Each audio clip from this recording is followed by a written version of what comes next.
So everyone, and welcome to another How Good Is. Today we're going to talk about just one character because the last few days we've already talked about so many characters in one video, so it's about time that we go back to just having, just one character in the video that we can dedicate our all to, and it's going to be the finally the Nemu altar that we've all been waiting for. I mean, some people want the Sun altar, but instead we've got the Nemu alt. We've got the Holy Knight version of Nemu, and it's actually some pretty nice art here, especially because look at that, there's some legs in there. You might not have expected this, but there are indeed legs on this character called Nemu, and you can use them. She can walk, she can jump.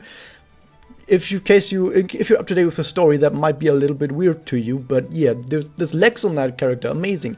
Anyway, so Nemu is indeed a dark type, even though she was forest type before, but whatever, who cares about that? Today, nowadays, everyone is either a light type or a forest or a dark type. If you're forest type, go home. So she's a support. She has 2 Excel discs, 2 charge discs.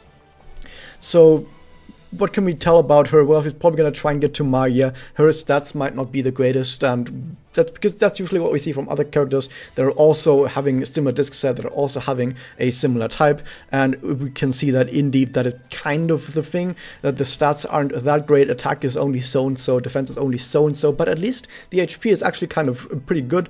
I forgot. I think regular Nemu also had pretty high HP, even though she looked so frail. I mean, just a little oldie, but yeah. Apparently, I think regular Nemu also had low high HP. So I guess she just took that with her onto the alt. So there is of course a personal as well. It's not right here on the wiki, but I do actually have the personal right here as an image, and we see it does MP damage and MP gain, MP restore for the Holy Knight version is the personal. And I actually looked around a little bit and I found out that this is exactly the same as Corbo's active. For some reason, it's exactly the same. It's even called the same. It's also called Mana Absorb. It also does MP damage 1 and MP restore 1. So this right here is what the personal does. It has an 8-turn cooldown though, so it's 2 cooldown turns better than Corbo's active. How good is this? I mean, the MP restore is fine, and I guess that already makes it kind of alright. I mean, if you're trying to rush for Magia in PvE, yeah, sure, but otherwise you're probably not going to use this for MP damage, because you're probably just going to use this to get to fast Magia, or to get to fast doppel now with the 150 MP change, to get to doppel, so you're probably just going to do that instead. So you probably just use the turn 1 to get to that Magia faster, or doppel faster, in which case it's fine. If you have a free slot, sure, but otherwise not really that important. Now if we look further down, we see the connect, and her connect gives damage of 40%, that's pretty good.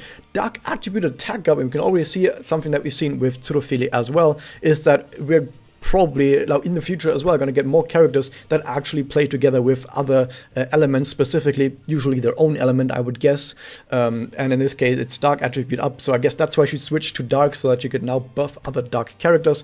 And I've done some calculation before. I didn't have those calculations when I was doing Tsuruphili review, but I can now definitively say that dark attribute, or in general element attribute damage up, what it just does is, mathematically, it's just another attack up that gets added on top of your other attack up. So if you had 40% regular attack up and 40% dark attribute attack up, and you're a dark unit, you would get a total of 80%.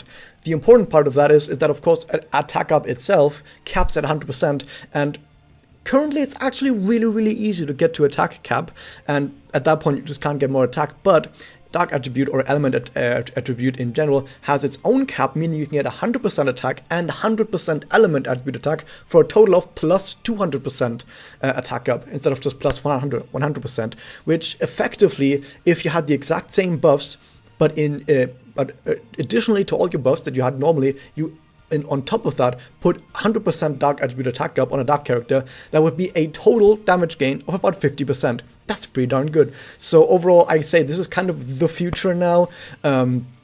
Just on the connect itself might not be too important, but keep in mind that this will be a really strong connect on dark types, and of course it also does dazzle just on top of the entire thing. But this is just like the crown achievement on top, because of course it's a status ailment, it's a level 3 status ailment actually, so it prohibits heal, it makes it so, it activates add kill, of course, it makes it so enemies can't evade, of course, and of course the important part, because it's a level 3 status element, is that enemies also take bonus damage from weak elements, so this will slay light types with that, especially like if you connect to a dark type, that dark type is going to first hit dazzle the enemy, they're going to get the dark attribute attack up, they're going to absolutely destroy light types, so that's kind of crazy. However, on the other hand, if you connect to anyone who isn't a dark type, this connect is kind of just not that great.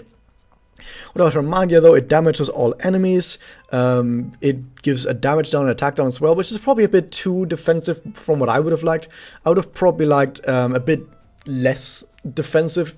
Personally, I'm a fan of like going full on offensive-ness out there. Yes, getting really high attack stacks, really high damage stacks, like just pumping out as much damage as you can. So this Magia being so defensive, I don't really like it, but that doesn't mean it's bad. It's just that's something that I personally don't like. In general, though, if you're playing this on an EX quest, or if you're playing this on 100 Evils quest, this is going to be great. You can start it, for example, if you're 100 Evils and you go to a wave that you see is going to be hard, you just fire off that Magia, and then the enemy is going to suck for 3 turns, and they can't do shit, and it's going to be great. It's going to be great. And it still gives Dark Attribute attack up, however, only to self. That kind of sucks. Wouldn't it be better if it gave it to all? And that's exactly what the Magia 2 is for, rather, the doppel instead of doppel. It gives Dark Attribute attack up to all characters. And on top of that, it also does defense down to all enemies, which is at least something offensive in there, like additionally offensive. So we've gone from a Magia that is rather defensive and only buffs itself to actually has an offensive part to it and buffs everyone else on top of that as well. So this is actually amazing, and this is also something that we're probably going to see more often going forward to other characters in the future, that other characters in the future are probably also going to be way better on their doppel compared to their Magia, because for this entire time up until now it has been that 2 Magias usually better than 1 doppel. But now the last few characters that we've gotten and all the characters that we are getting right now, for all these characters, the Magia 2 or the doppel is actually way better in its effects as well. You get bonus effects like defense down that you don't get at Magia, or the effects that you do get are in some way amped up really hard, and it's crazy. I like that. I really, really like that. So this is a character that you would actually try to get to Magia 2, and now with the 150 MP cap, that's made even easier. We know that she has to excel this, to charge this. Awesome. So what else do we have? The Spirit Enhancement, of course. There is some cool stuff in here, but only a little bit of stuff. We have the Skill Pick, of course. It's a support. And what else would you expect? More importantly, though, at the start of a quest, you get 5 turns of 2 stacks, which negates the first 2 status ailments that you get. So the first 2 status ailments in a quest are going to get negated. Since it says quests and not battle, I checked this against Shizuka. Shizuka also has a buff that starts at the beginning of a battle, and for that one it specifically says at the beginning of battle, and that one works in mirrors. Here it says quests, so I assume it's just for PvE, and I think it is just for PvE because there's a bunch of other stuff in here that says the exact same thing down here, and I think this is also just for PvE. Even so, I think this is a character who's going to shine in PvE when you can do those dark element setups, and so those 2 status ailments are going to be really nice in a bunch of PvE quests, and you'll also get a damage cut and light attribute damage cut on top of that, which on this character actually makes sense. The first time that I say element attribute damage cut actually makes sense, because guess what, with her being dark type, she actually takes bonus damage from light. So light attribute damage cut, perfect. Make sure that she takes less damage. Awesome.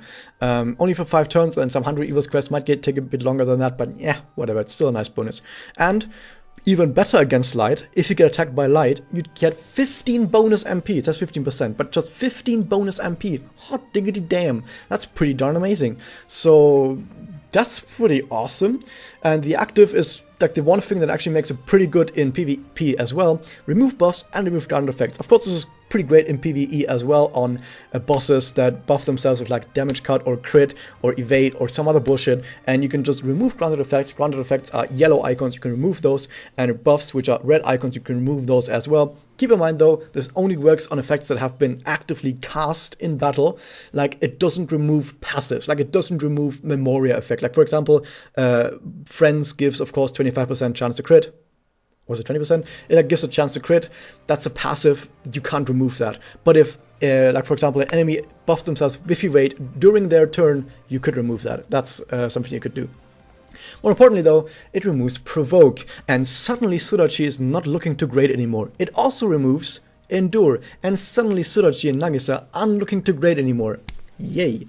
And of course it also removes Valentine's Nagisa skill quick, not that important, but also pretty cool. So overall, she's got some pretty darn amazing stuff for PvP, with the ability to completely Shrek some really high tier units on the enemy side, while at the same time for PvE, she's able to get to that Magia 2 really fast. I guess you can do that in PvP as well, but especially in PvE, you can get to that Magia 2, you can buff your entire team for 5 whole turns with an attribute damage attack up that stacks additively with normal attack up, so you can get someone else in there who buffs attack up like Mikage, and you have so much damage. It's actually incredible. So if you have Rikaren and if you have Mikage and you want to play her alongside Nemu Holy Knight, then do that. It's going to be an amazing team. Like right now, Rikaren, Nemu Holy Knight, and Mikage probably going to be the team for Kimochi. Maybe someone else in there as well, maybe in a 5-man team probably, but that's looking pretty strong right now. So overall, a pretty awesome character. Weak points, stats aren't that great, like attack and defense, not actually that amazing, and the best defensive stuff you have only lasts for 5 turns, so on longer quests might get a bit dicey, and on the defensive side you kind of have to use the Magia, but once you do, it's pretty nice. So yeah, overall, pretty solid character, Of course, we have a bunch of Memoria as well, so we're gonna have to go over those Memoria, of course, as well in her gacha.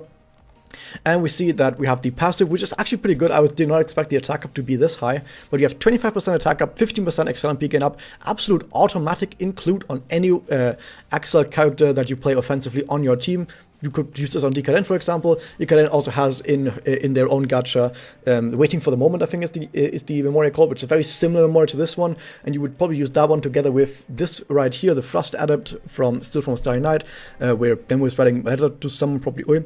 And we also have this Memoria right here, The True Gift Was a Smile. We have Nemu with her best friend Ui. Both of them were together in the hospital, if you remember about that. The two had a room.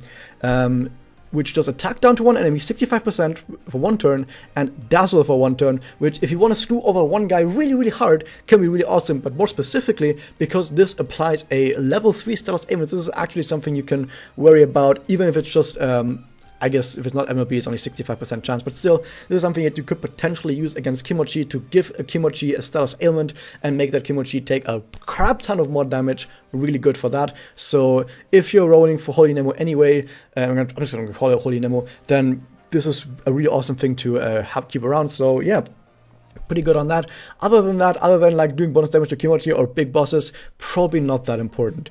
And the last one that we have is Nemu in front of that Christmas tree, where we see that she has as an active anti-evade and damage increase 10%.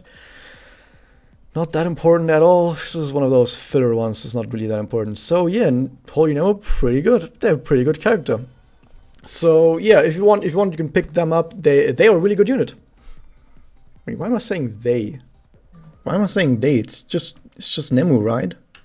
It's just Nemu. No, wait a second. There was a second one. She wasn't alone. There was someone else. Why can't I remember? There was someone else. She wasn't alone. She had a friend. She had a good friend. I cannot remember this. She was not alone.